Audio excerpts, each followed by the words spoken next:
बुधवार को आर्य महिला पीजी कॉलेज वाराणसी के एनएसएस इकाई ए और डी का सप्ताह दिवसीय शिविर जारी रहा।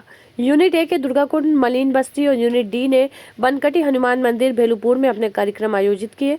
सूत्री आरती गुप्ता, संचालिका चित्रालय स्टूडियो लहुराबीर ने स्वयं सेविकाओं से अपने संघर्ष की प्रेरणादायक कहानी साझा की। द्वितीय सत्र में यूनिट ए ने आपदा प्रबंधक पर भाषण प्रतियोगिता, नुक्कड़ नाटक और पोस्ट प्रतियोगिता आयोजित की। वहीं यूनिट डी ने शिक्षा पर भाषण, नुक्कड़ नाटक और अन्य गतिविधियां संपन्न की। कार्यक्रम अधिकारी डॉक्टर स्वप्ना बंदोपाध्याय और डॉक्टर ममता गुप्ता ने स्वयं सेविकाओं का उत्साहवर्धन किया। शिविर का समापन राष्ट्रगान के साथ हुआ, जिसमें 100 स्वयं सेविकाओं ने भाग लिया। जी, अपना परिचय बता दीजिए। मेरा नाम आरती गुप्ता है, मैं एक फोटोग्राफर हूँ। आरती जी, किस तरह के प्रोग्राम में आप आज यहाँ पर सम्मिलित हुई? ये एनएसएस का आर्य महिला द्वारा आयोजित कैंप है 7 दिवसीय, उसमें मैं एज ए गेस्ट आई हूँ। क्या यहाँ पर आपने बच्चों को प्रेरित किया है? बच्चों को भी यहाँ पर प्रेरित करने के लिए उनको ये बताना है कि फोटोग्राफी के क्षेत्र में महिलाएं भी आज बहुत आगे निकल रही हैं, और लेकिन उनके क्षेत्र में काम करने में क्या क्या उनकी समस्याएं आती हैं, उनके बारे में मैं बताना चाहती हूँ और अपना एक्सपीरियंस शेयर करना चाहती हूँ। क्या एक्सपीरियंस रहा आपका जो बच्चों को आपने बताया? मेरा अपना संघर्ष क्या की है? हाँ, कितने सालों का अनुभव है? मेरा 25 सालों का अनुभव है। मैं 25 साल से स्टूडियो अपना चला रही हूँ, और उस स्टूडियो में मैंने ब्लैक एंड वाइट से काम शुरू किया। Black and white dark room होता था, उस समय लैब होता था अपने उस स्टूडियो में ही, तब से मैंने काम शुरू किया है। और आज डिजिटल हो गया है और अब एआई बेस्ड कैमरे आ गए हैं, तो वो सब अब मैं मैनेज कर रही हूँ। जी, अपना परिचय बताइए। मेरा नाम ऋतिका कश्यप है। मैं आर्य महिला पीजी कॉलेज के एनएसएस यूनिट ए की छात्रा हूँ। आज किस प्रकार का यहाँ पर कार्यक्रम आयोजित किया गया? आज हमने डिज़ास्टर मैनेजमेंट के ऊपर कार्यक्रम किया है, जिसके अंतर्गत हमने नुक्कड़ नाटक, पेंटिंग कंपटीशन और इसके अलावा भाषण प्रतियोगिता की है। डिजास्टर मैनेजमेंट में क्या चीज़ होता है? डिज़ास्टर मैनेजमेंट जैसा कि हम जानते हैं अर्थक्वेक, सुनामी, साइक्लोन और बाढ़ के बारे में, तो इससे हम अपनी जान की सुरक्षा कैसे कर सकते हैं, ये सब के बारे में हमने लोगों को जागरूक किया। अगर मान लीजिए अर्थक्वेक आता है तो कैसे आदमी अपनी जान बचाएगा? जैसे अगर अर्थक्वेक आया, आप ऑफिस में हैं या फिर स्कूल में हैं या फिर कॉलेज में हैं, तो किसी टेबल के नीचे जा सकते हैं, अपने सर की सुरक्षा कर सकते हैं, अपने सर के ऊपर अपना बैग रख सकते हैं, जिससे आपका जो ये सर का पार्ट है ये सुरक्षित रहे। अर्थक्वेक में घर के अंदर नहीं रहना है, आपको खुली जगहों पे जाना है, पेड़ के नीचे नहीं खड़ा होना है, और बिजली के जहाँ खंभे हैं वहाँ से दूर रहना है। तो ये सारी चीज़ों का ध्यान रखना पड़ता है।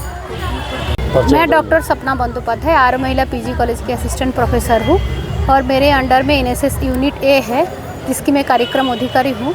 और हम लोगों का 7 दिन, बस ये जो कार्यक्रम चल रहा है आज उसका 6ठा दिन है, और 6ठा दिन आज हम लोगों का विषय रोज़ नया विषय होता है। तो आज हम लोगों का आपदा प्रबंधन पे था, जो किस स्थिति में हम आपदा प्रबंधन में कैसे अपने को बचा सकते हैं और जनसमाज को कैसे बचा सकते हैं, ये संदेश आज हम बच्चों के अंदर नुक्कड़ नाटक, कविताएं, डांस और वो प्रतियोगिता हुआ है, पेंटिंग प्रतियोगिता, उसमें हम जागरण करने की प्रयास किए और बच्चों को सिखाया गया है कि कैसे आ जाएगी आपदा प्रबंधन। जैसे भूमिकंप आ जाएगा, तुम कैसे उसको निपटा सकती हो, बाढ़ आएगी तो कैसे तुम किसी को हेल्प कर सकती हो, कोई भी तुमको आपदा प्रबंधन में तुम अपने को और समाज को किस तरह से सेवा कर सकती हो, इसके बारे में आज दिन भर के हम लोगों का प्रोग्राम रहा है। जी, परिचय दीजिए।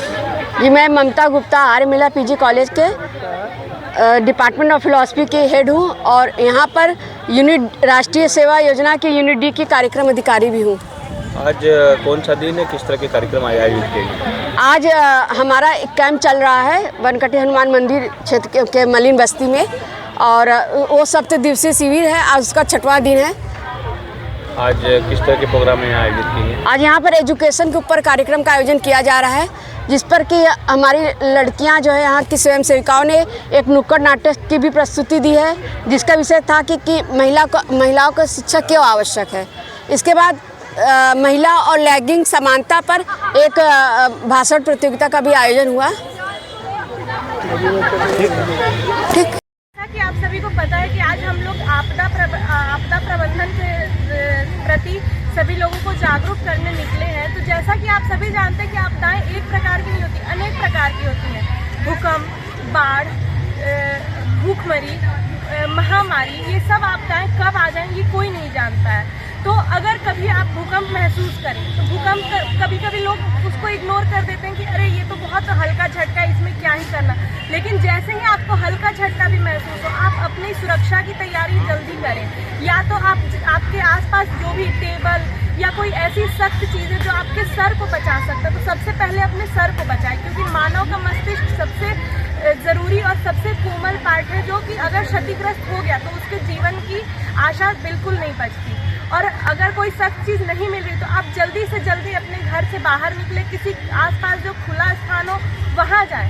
लेकिन ये ध्यान रखें कि वहाँ पर बिजली का खंभा या ऐसी कोई वस्तु ना हो जिससे जो आपके ऊपर गिर जाए। पेड़ के पास तो कदापि ना जाए।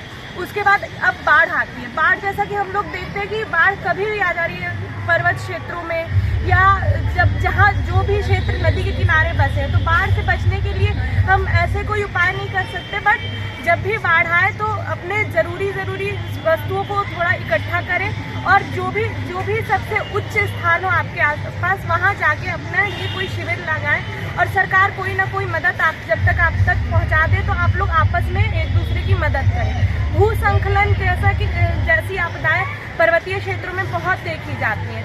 पर्वतीय क्षेत्रों में रहना खतरे से खाली नहीं है। तो भूस्खलन के लिए हम जितना ही पेड़ लगाएंगे तो हम भूस्खलन को रोक सकते हैं। तो ये कुछ छोटे छोटे कदम है जो अगर हम साथ मिलकर बढ़ाएं तो हम कई सारी आपदाओं को रोक सकते हैं। मैं अपराजिता यूनिट ए स्वप्ना मैम के अंतर्गत आज हम सभी यहाँ आपदा प्रबंधन को लेकर के उपस्थित हुए हैं। तो मैं उसके बारे में थोड़ी बहुत जानकारी आपको देना चाहूँगी। सबसे पहले कि ये आपदा प्रबंधन क्या है। आपदा प्रबंधन का मतलब है एक ऐसा बचाव जिससे किसी भी खतरे को आपदा का रूप ना दिया जाए। तो आपदा प्रबंधन के बारे में मैं ये बोलना चाहूँगी कि ऐसा बचाव जो आपदा के पहले हो और आपदा के दौरान हो और आपदा के बाद हो।